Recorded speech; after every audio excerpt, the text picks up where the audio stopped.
These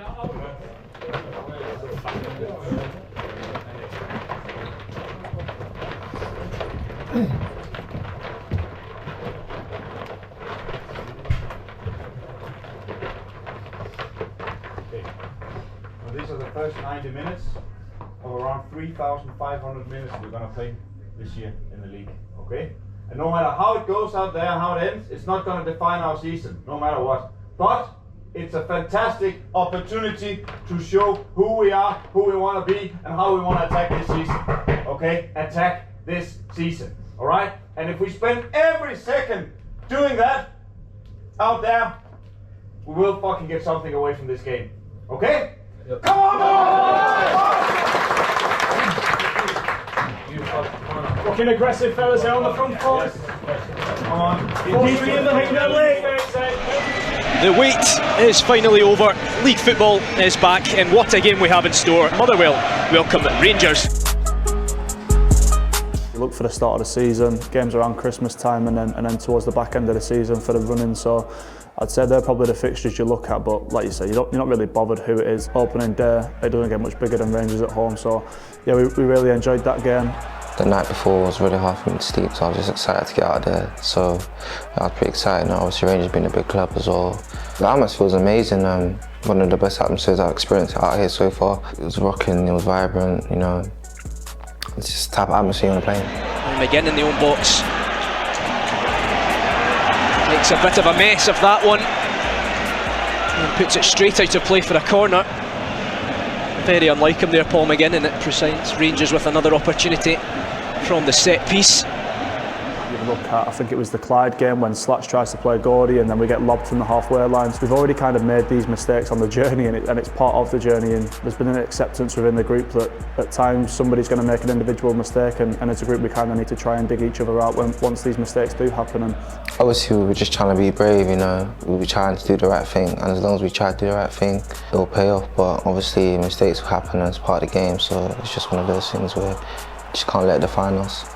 I think the biggest thing that you can praise the group about is that when mistakes do happen, you don't see heads drop for 1 minute. It's kind of like, right, well, we know what to do, we know we need to keep sticking to our principles. And yeah, I thought we was the better team for the majority, other than maybe the first opening 20 minutes. We was looking to create chances, and we missed a good few chances in that game, I think. And yeah, we were just more eager to show everybody what we was about.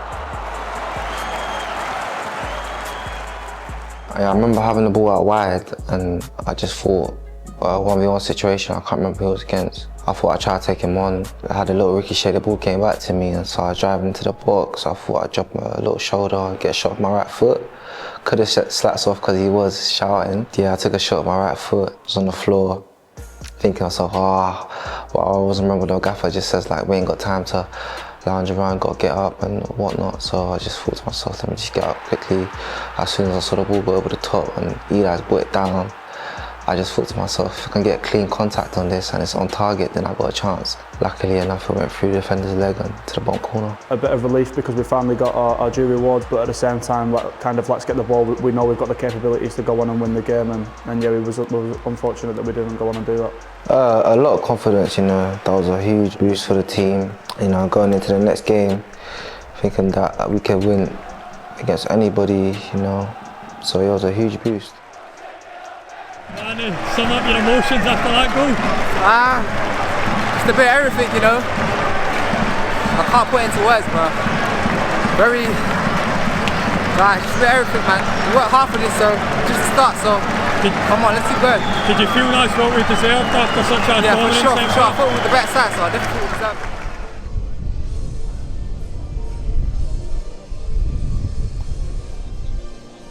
The Rangers game was more of a football match where we knew what there was about. Obviously, they brought Russell Martin in, who's got a track record of teams playing heavily based possession football, and they want to dominate and stuff like that. But we kind of knew the test it was going to be going to St Mirren. It wasn't going to be a similar test to that. It was going to be a team who was more bigger in stature and a team who was more direct and more physical. So then it was about, well, how do we stand up to that and kind of get the game onto our terms as much as we possibly can. I feel like I can adjust my game. Obviously, being playing in the Championship in England and League One too, there's loads of teams that play like St Mirren, so taking less touches in certain areas, tweaking my game a little bit to to fit the style of gameplay we wanted to play. It was about when they do go direct, how do we deal with that rather than making it become a second ball game? How do we turn them moments into our favour where we can keep possession more and begin? And I think it was Sods who played centre back on that day. I thought they were terrific in dealing with the long balls, and I've got a tendency to just at times to just do things kind of off the cuff. And my dad said it to me when I was younger. When I do these moments in games, my dad just kind of says to me, he's like,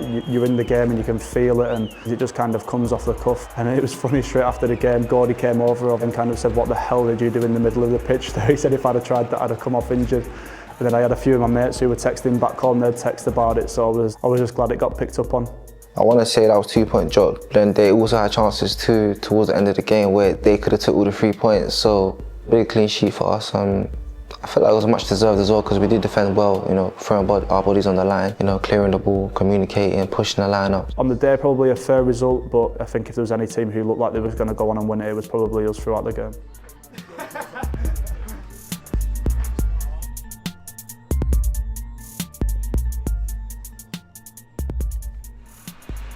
You want to win trophies as a player, you want to win cups, so it's almost like a make or break. You know you have to win, there's no choice. Whereas in the league, if you don't feel like you should have won a game but you didn't lose, you got a point. Whereas as a cup game, it's cutthroat. I think if you actually look at the St Johnstone team this year compared to when I was there last year, I'd probably say the team on a whole is better than what the team was last year when they was in the Premiership, and I think they're showing that week in, week out in the Championships. Felt as though we dominated the game for the majority. Of course, they had moments and spells in the game where they were a good team and they kind of come out on top at certain points. Like you said, the biggest thing was to send the big travelling support home happy and through to the next round, and thankfully we've done that. Because every support counts, every one of those fans count, and it means a lot to all of us. So the fact that they made their way on a day like that to come support us when they could have been doing other stuff, we appreciate it a lot. So it makes us want to give us our all and push to make them happy and get a win for them. The runner didn't stay with Lucas, and finally we get the chance to slip him in, and then it's about, well, do you have the quality to take the chance? And we've seen that from Lucas quite a few times this year, that he's got unbelievable quality and he's a top player to take them chances. And joyful, singing his name, it was class, man. So we needed that. Just seeing that ball go in the back of the net is something. It was just a relief.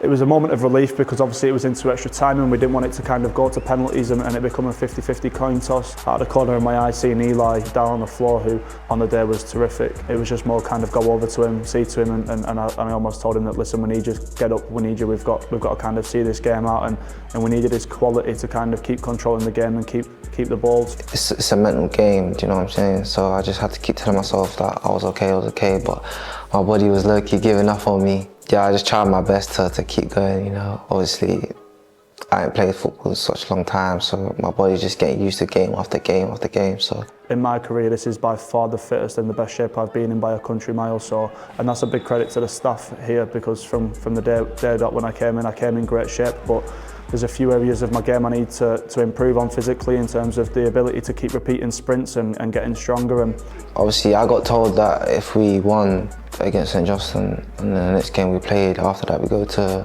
Hampden Park. That was just an extra boost, you know. Let's go out and do this, because that's something I want to achieve. It'll be a lovely experience playing there, having your family and friends coming to watch as well. So.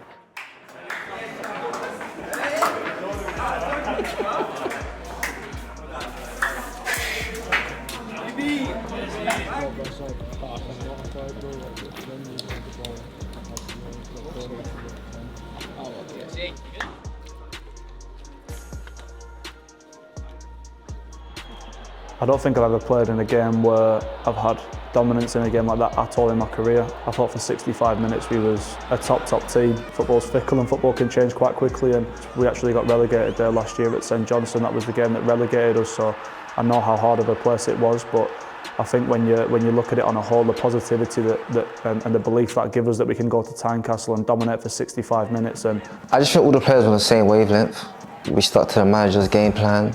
Everyone was on board, everyone was focused. We was working hard, working for each other, covering each other, playing with a smile on our face, being brave, confident. So yeah, that's about it. Now the manager might turn around and say I'm wrong here, but I can't specifically remember the manager changing anything during the game.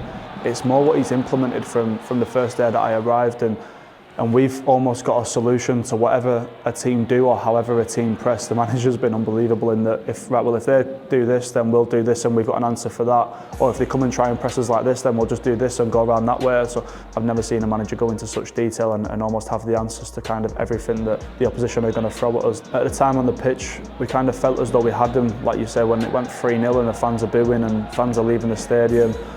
We felt as though we'd got them right where we wanted them. But the manager wants me to, when the time's right, get forward as much as I can. Initially I made a run to run in behind, but I didn't get it. So I thought I'd just retreat back, but then the ball got switched over and so to play Eli.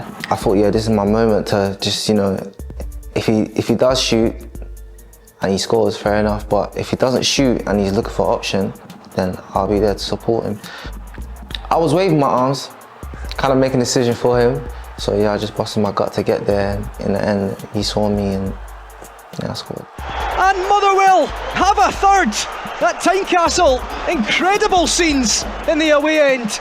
And with 61 minutes gone here at Tynecastle, it's Hearts 0, Motherwell 3.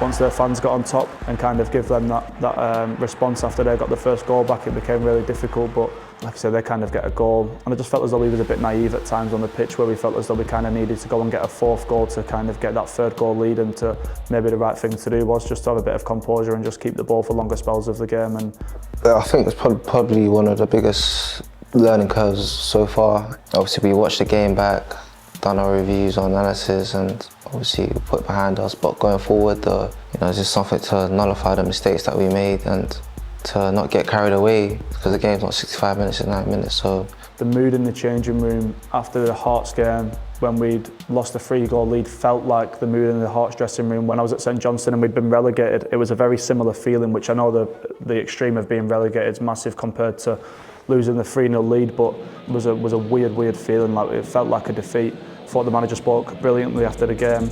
It wasn't a case of digging anybody out or anything like that, or battering us as players, because he's seen how good we was for 65 minutes. So we'll learn from the little things, and yeah, we'll go forward and continue to be a very good team, hopefully. You want to right now? Thanks a lot. Cheers, thank you.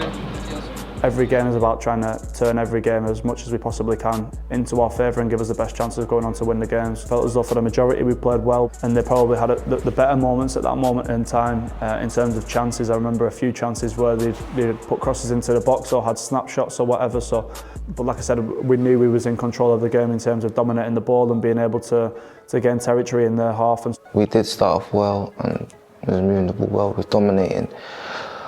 So yeah, I'd definitely say it was a good run of play, but that's just how football goes sometimes, you know.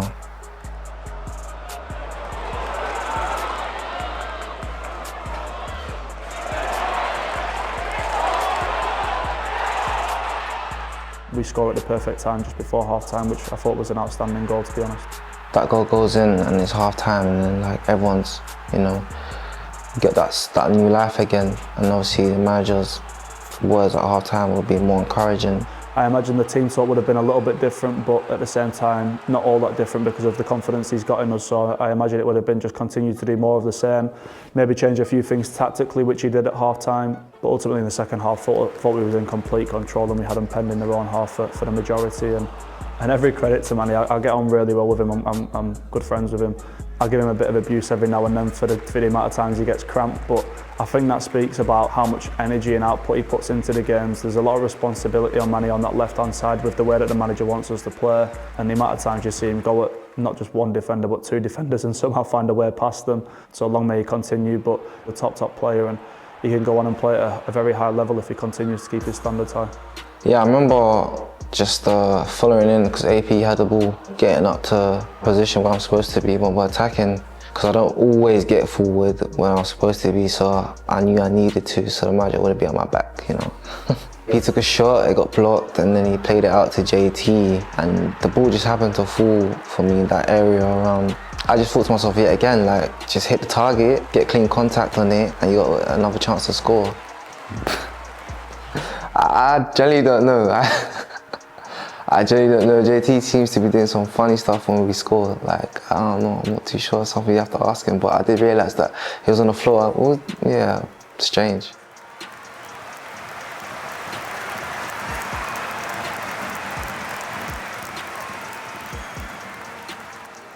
Unfortunately, we conceded a sloppy goal, which can happen in football. But yeah, for the majority of the game, I thought our performance was terrific. So yeah, it was definitely a hard one to take. Felt like a loss again. We're trying to do the right things and trying to do what the manager wants us to do. Just these moments where it's not quite clicking for us at the final bit, but we'll find the missing pieces of the puzzle and put it together and hopefully get that win.